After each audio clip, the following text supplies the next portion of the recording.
Salam sejahtera bagi kita semua.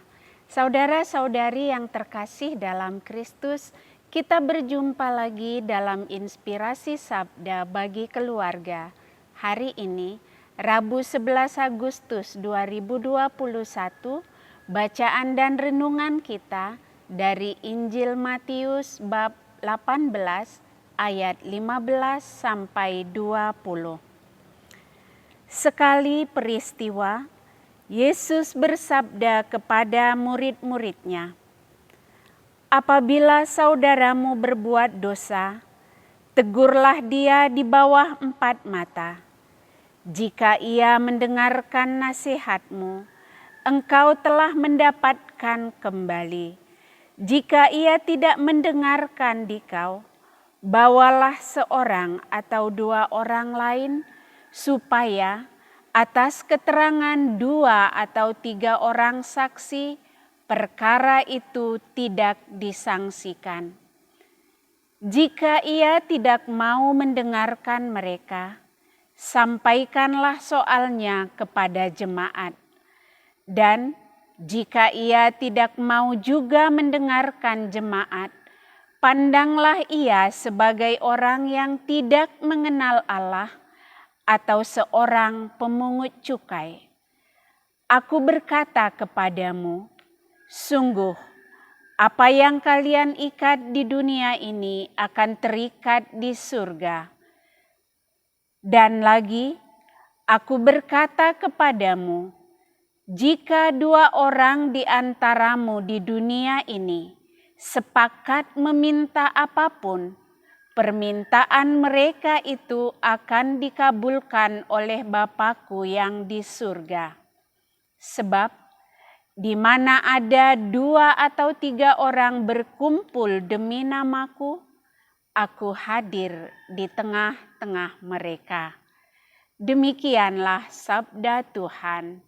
Terpujilah Kristus.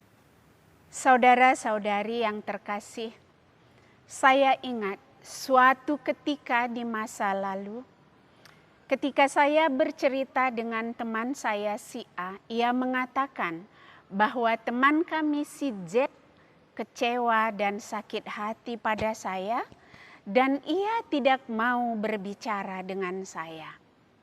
Ketika saya menanyakan mengapa, si A juga mengatakan ia tidak tahu pasti alasannya.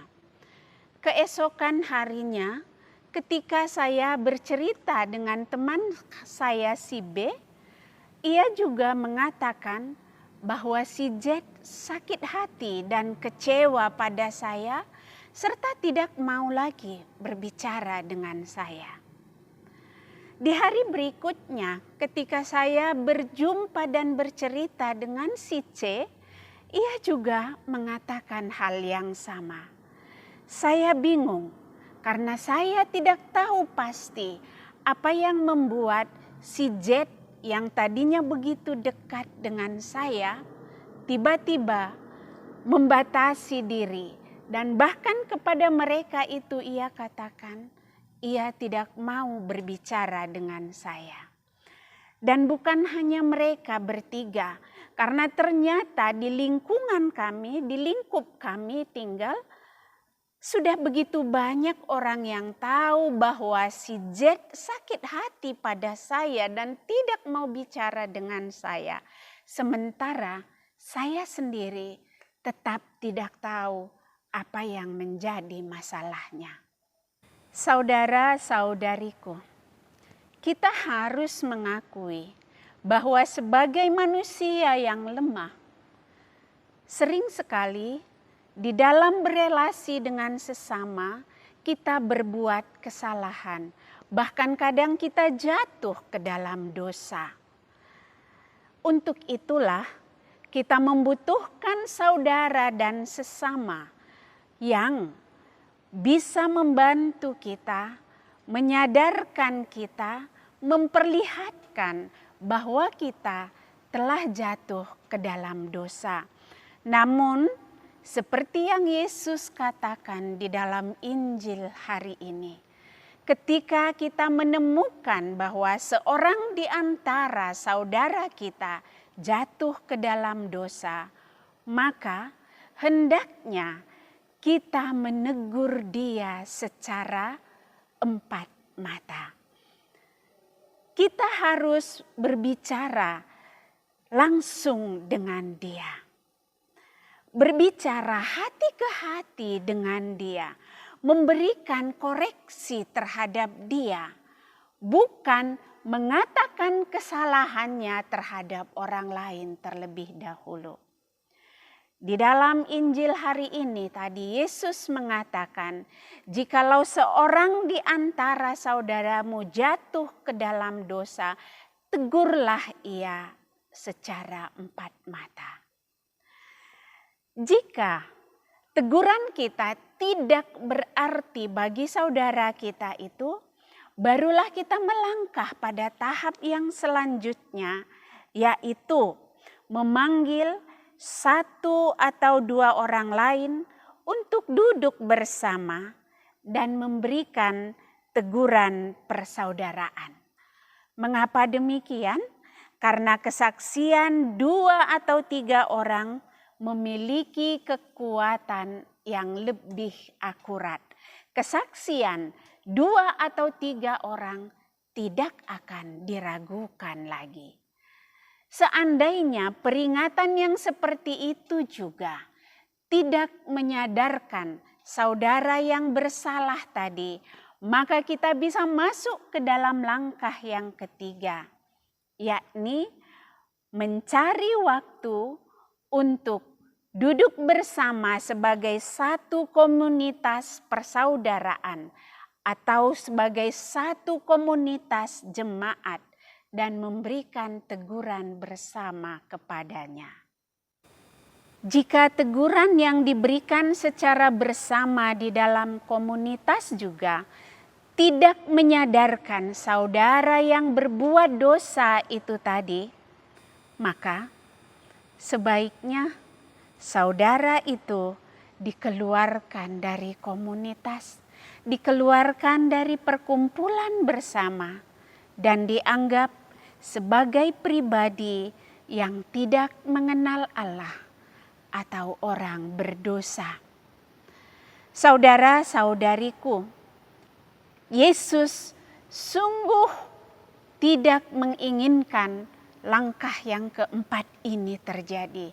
Namun jika seseorang itu tetap keras hati, keras kepala, maka itu wajar dilakukan di dalam sebuah komunitas.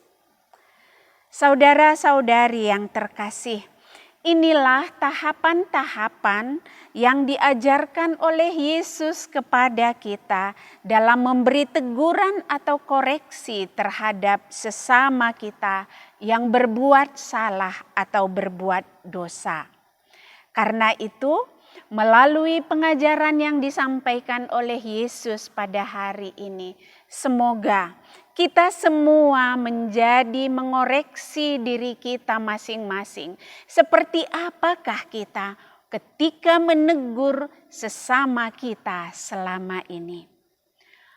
Apakah Anda sama seperti saudaraku yang tidak menegurku secara langsung, tapi ia mengatakan kesalahanku yang tidak kusadari kepada orang lain terlebih dahulu? Atau apakah selama ini saudara-saudara telah melakukan apa yang disabdakan oleh Yesus dalam Injil hari ini?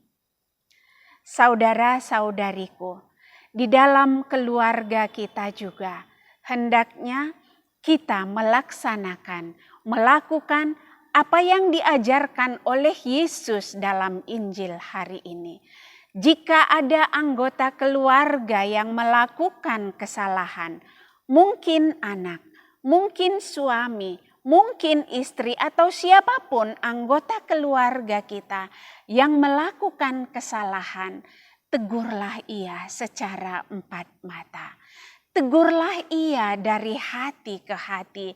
Dan ingat saudaraku, ketika engkau menegur sesamamu, janganlah bersikap menghakimi. Sebab ketika kita menghakimi sesama, maka itu berarti kita menganggap diri kitalah yang paling benar. Orang yang selalu menganggap dirinya benar adalah orang yang sombong dan tinggi hati. Dan orang-orang yang seperti itu sama sekali tidak berkenan di mata Tuhan. Supaya relasi di dalam keluarga kita, relasi di tengah-tengah kehidupan sesama masyarakat kita bisa terjalin dengan harmonis. Mari kita semua belajar untuk menegur sesama dengan sikap yang penuh kerendahan hati dan penuh cinta kasih, dan berusaha mendoakan saudara kita itu supaya ia masuk ke dalam pertobatan. Sebab yang diinginkan oleh Yesus dari seseorang yang berbuat salah adalah sikap pertobatan. Saudara-saudari yang terkasih, semoga hari ini dan selanjutnya kita mampu menjadi orang-orang yang bijaksana dalam menyampaikan teguran kepada sesama kita. Amin.